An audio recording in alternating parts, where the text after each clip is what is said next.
Hi everyone, thanks again for joining me. My name is Yannick Daigle and we're here to do another unboxing video. Today is a game by the name of Atlantis Rising. It's a cooperative game published by Galen Sissels, and very excited to get this one. It's been quite difficult to get, especially up here in the north, and let's open it up and see what's inside. Quite excited. So again, front, let's have a look at the back. And let's take the plastic off. Okay, be careful with the knives, everyone. Okay. And with that, the lid. And again, this is the second edition design, so it's been updated with the latest rules and some nuances. So right off the bat, you've got the instruction manual. Very colorful. It's part of the appeal of this game, and the theme reminded me a little bit when I first saw it of the classic game Survivor, because you go to get off the island cooperatively as fast as possible. The initial setup page, really colorful. Now the text here could have been a little bit larger and or offset, just because it's quite small and thin, and especially the blue. If somebody's colorblind, it could be a bit difficult to see. But overall, it's nice, glossy, very good instruction manual overall. Yeah, library cards. They've got some advanced play sections and good old credits. You can also play. You can also play with the automaton. So just in case you need to add that extra sort of self-play and or provide some additional to the solo variant. And then a nice frequently asked questions on the back, which is always nice to see. Then next, very colorful again. So it's always nice to see that there's a separate plastic lid on top to be able to protect everything. So we grab the whole thing. You'll see, again, nothing inside the box there. And that good old plastic cover. So nice game board, and you'll see this is actually recessed or sunken, so that way when you put tokens here or markers, it's not going to slide around, which is a nice little add-on feature. Just kicks it up the production value. And promotion there for Buzzing to Kickstarter on November 5th. Be there. This is another game called Honey Buzz. I guess they're promoting. I'm not sure if this past November or if this upcoming November, November 5th. With that as well, got player boards, the characters. Whoops. Oh, that's very cool. It looks like they've done them both a female and male version for each character, which is great. Gotta love that when it's an inclusive production. You want to be able to have diversity in the game and make it appealing to everybody to be able to play, which is great. It's great to have these quickly accessible player boards, and it's nice too that it's there on every single roll, and that again, just thick cardboard as well. Oh, I like that one. That's very neat. And yeah, very, very thick, very sturdy cardboard, which is great. Ooh, this is nice. Very nice. Oh. Yeah, you gotta love production like that. When instead of, again, they could put in token markers or cardboard markers instead. But put these little things like this. It's always great to see how these actually look like. And again, just adds to that value or the quality of the game, adds to the theme. Same thing here. These must be, well, I'm thinking silver bars, but again, it's not plastic. I'm not quite sure. It's some kind of metal, but nice weighted, and just adds to that tabletop presence, which is great. I mean, that's the whole point. I think many of us play tabletop, is just to differentiate from the video game world. And I know that we're all in social distancing, but once that's all lifted, this just adds to the appeal of getting together on game night with your gaming group. This one here again, let's take a quick peek. Again, just not sure, maybe these are copper nuggets. This is, I think, a plastic, but again, just really good production. again, will make it look really good with table presents. This must be the gold. Nice and shiny. As a banker by trade. Always like shiny things. So there we go. And again, these ones are plastic, I think. Just because of the weight. But painted on. I don't think it'll rub off. It looks like pretty good quality.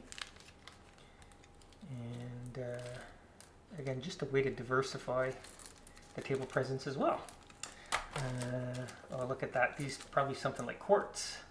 At least that's what it looks like without me looking at all the resources that are available in this game. But very cool again. Just really high production value. I'm impressed. This looks fantastic. It looks good on BGG when you could look at the pictures, but in actual form or when you're actually seeing it, it really is eye-opening at the quality that went into this. Primary bag. So again, these funky shaped meeples. So this must be for each of the players. I'm just going to show what the yellow one looks like here. You've got nice cutout here to catch that on the camera there. I'm not going to show each one for each of the colors, but at least the initial set. You've got good old cylinder one.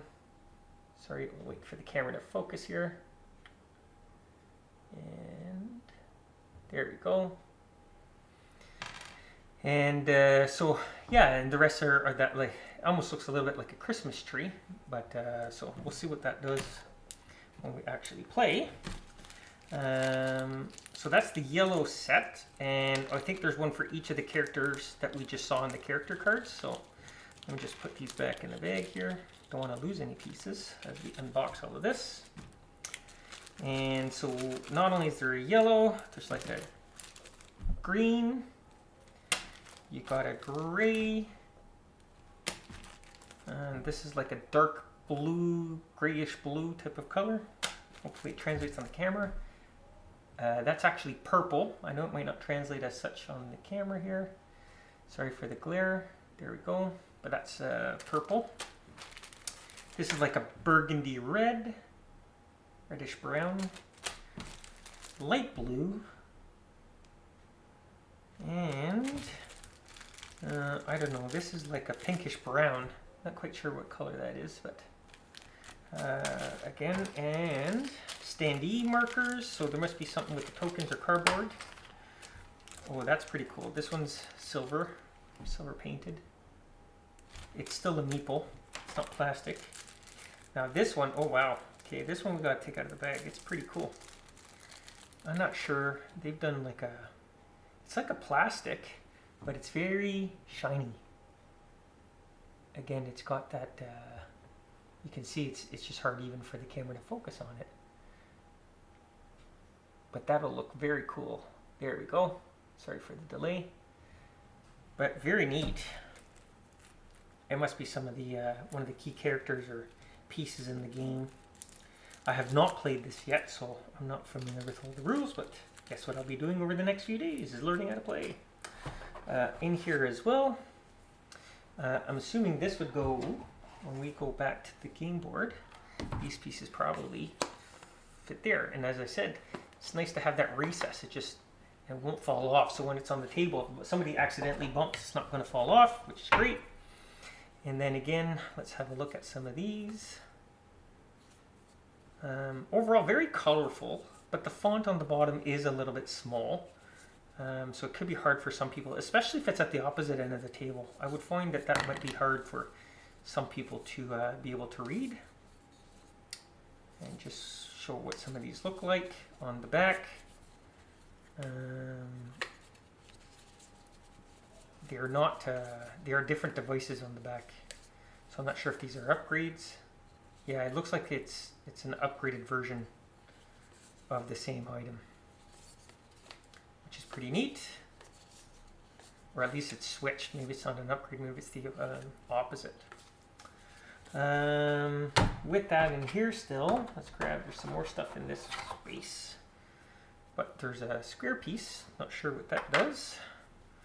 And these again are all the same on both sides.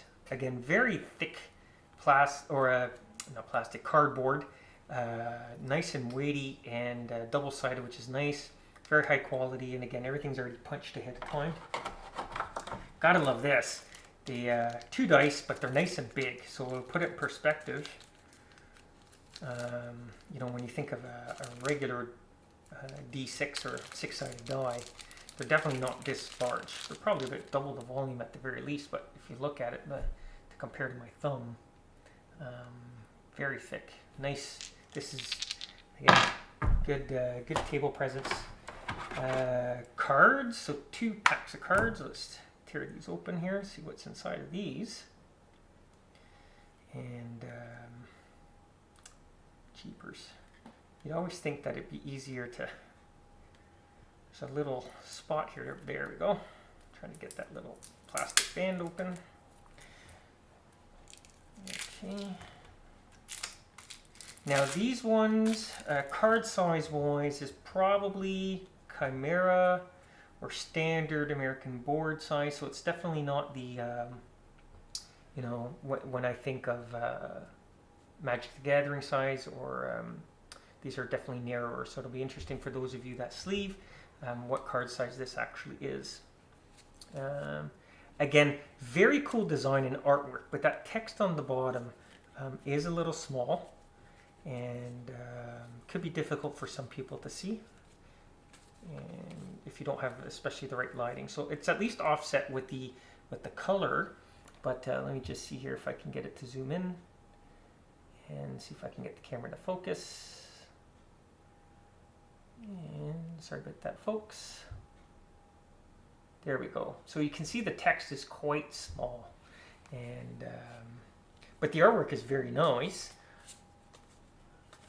These are artifact cards that we're getting into here, and monuments. It looks like these are library cards.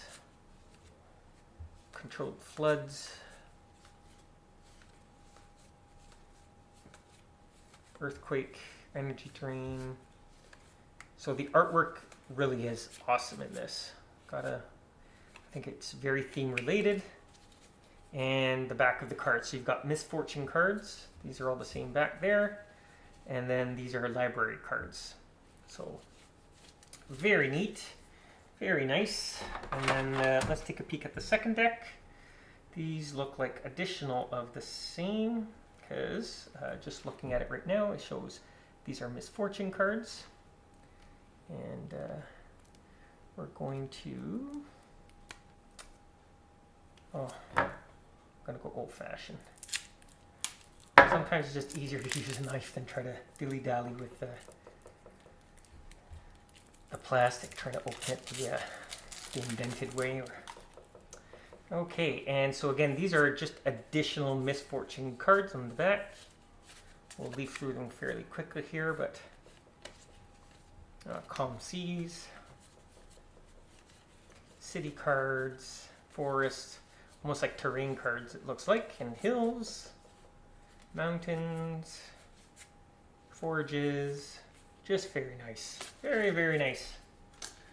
And then on top of that, we've got all of these pieces. This has to do with the island, and again, these are quite very high quality. I'm assuming just like on the pictures here of the box. So pointing out to this side, these pieces build out the island outwards, and so again, all by the color coded, so that I'm assuming it's fairly easy to assemble. And again, just very sturdy cardboard, high quality, will definitely minimize wear and tear. This is definitely a game that has high production, and it's made to last, which is great, especially when it's a game that you enjoy. Again, shout out to Dice Tower, who gave it a seal of approval. I know many there, if you want to go see the review. I definitely enjoy Dice Tower, and want to give them a shout out because they've been, Tom Vassell and team have been doing this for a very long time, and are experts in the field of board gaming. Again, just great tiles, high quality, Not sure what each one means, but these stack fairly easily. We're just going through to see if there's anything else at the bottom here. And there seems to be. So there we go. So the centerpiece of the island. Oh, probably not good to go to that side. Last but not least, you've got this particular token. And the very last one, the power core. And the opposite end of the power core. And there we go. So, thanks for joining me again on Atlantis Rising unboxing. My name is Yannick Daigle. If you like this video, give me a thumbs up. Subscribe to see more as I do them. And please share. Thank you very much. And let me know in the comments what you'd like to see, maybe to unbox, open up, or anything else you'd like me to do differently in videos. Take care. Have a great one. Thanks again for watching. Bye for now.